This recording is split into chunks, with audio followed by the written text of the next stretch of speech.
kasi, ang hilig kasi sa magagandang lalaki. Ang hilig sa magandang babae. O ano na pala nyo? Eh di wala. Kaya kung ako sa inyo, makinig na lang kayo sa sasabihin ko. Humanap ka ng pangit at ibigin mong tunay. Yan ang dapat mong gawin. Kaya makinig ka sa akin and it goes a little something like this.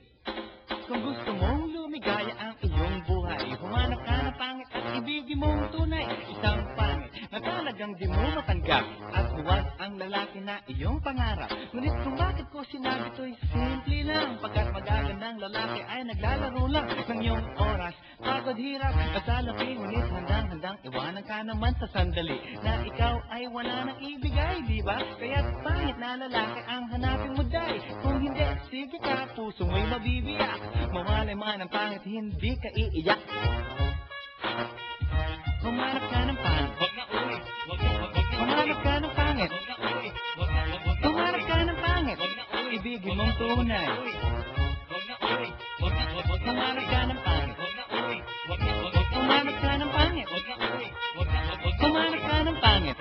Ibigin mong tunay. Isang pangit na babae na mayroong pagtingin. Mga liwa ka man, sige lang, andyan pa rin pagkat ikaw talagang kanyang pag-aari. Pag-isipan kang iwanan, hindi na maaari. At kung malingat naman, huwag mag-alala. Sigurado ka naman walang makikipagkilala kung kasama mo siya. Di bali na ang katakutan, okay lang kung ikaw na may paglilingkuran. Kaya para lumigaya ang iyong buhay, humanap ka ng pangit at ibigin mong tunay. Ako hindi, sige ka, puso mo'y mabibiyak. Mawalay man ang pangit, hindi ka iiyak, di ba?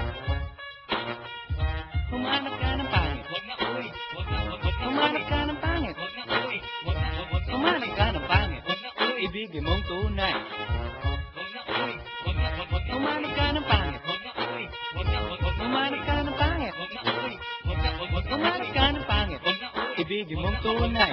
Sasabihin ko sa inyo kung anong nangyari nang may na-date akong isang pangit na babae. Manliligaw daw niya ay talagang ang daming ngunit ng shy. Nakita ko mukha siyang lalaki at sa akin ay matatawa ka talaga pagkat kahawig na kahawig niya. Si Zoraida, maniwala ka't ako'y napaibig niya. Bakit? Eh kasi ang bait-bait niya. Lahat na aking hiling hindi tumatanggi. Palagi siyang nakahalik sa aking pisngi. Ako'y siya. Araw-araw na tuwing kasama ko siya, gusto ko sumigaw, gusto ko iwanan siya, ngunit ako'y nag-isip. Ito ba'y totoo o isang panaginip? Di siya maganda, ngunit ako'y kanyang hari. Iyang ba dahilan kaya't kasama mo palagi? Sabihin man nila na ako'y mangmang. Para sa aking kagandahan ay hanggang balat lamang. At sa inyo, meron akong ibubulong. Sulit ang anniversary na namin sa Chong. Kaya't para lumigaya ang iyong buhay, humanap ka ng pangit at ibigin mong tunay. Ako hindi, sige ka, puso mo'y mabibiyak. Mawalay man ang pangit, hindi ka iiyak. Humanap ka ng pangit. Humanap ka ng pangit. Humanap ka ng pangit. Ibigin mong tunay. Humanap ka ng pangit. Humanap ka ng pangit. Humanap ka ng pangit. Ibigin mong tunay.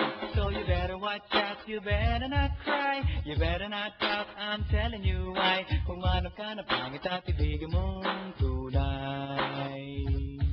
Cause the girls and the guys, they tell you all lies. You have to find out who's naughty, who's nice. Humanap ka ng pangit at ibigin mong tunay. Break it down.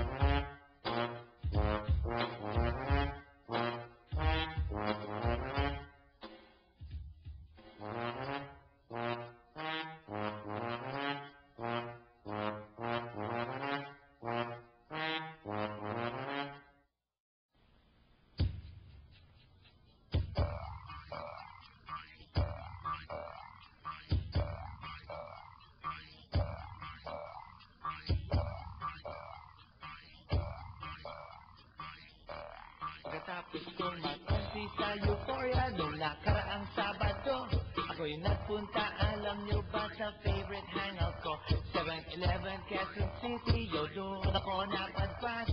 Walang katao-tao doon, and yo, it was so sad. Nang may biglang pumasok, isang chick, ang ganda. Nakakainis, walang mitis, pati ang kutis niya.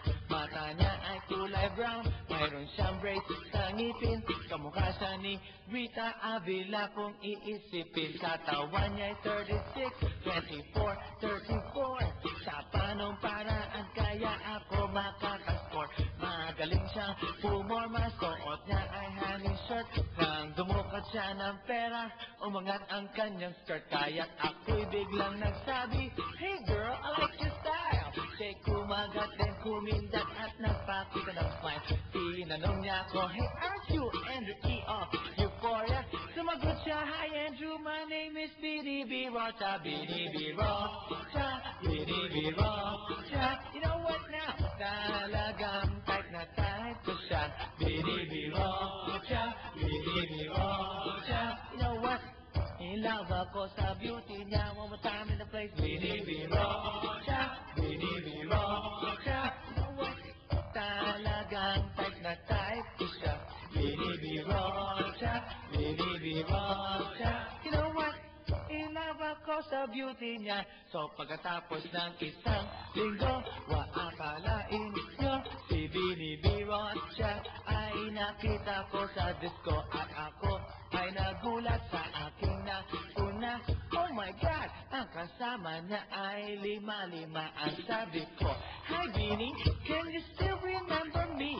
Siya'y nagulat na bigla na pasigaw, Andrew E. Sumama siya sa akin, o anong sa inyo?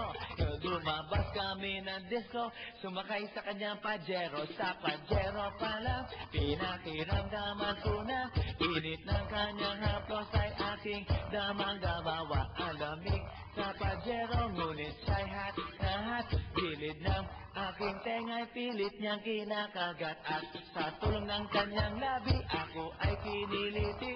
Kinuha ang aking kamay, inilagay sa kanyang binti. Para bang mauubusan, siya'y nagmamadali. Pumatong siya sa akin at siya'y napangiti. B.D.B. Rocha, B.D.B. Rocha. You know what? Talagang type na type ko siya. B.D.B. Rocha, B.D.B. Rocha. You know what? In love ako sa beauty niya. One more time in the place. B.D.B. Rocha, B.D.B. Rocha. Yeah. Talagang type na type ko siya. B.D.B. Rocha, B.D.B. Rocha. You know what? In love ako sa beauty niya. Break it down.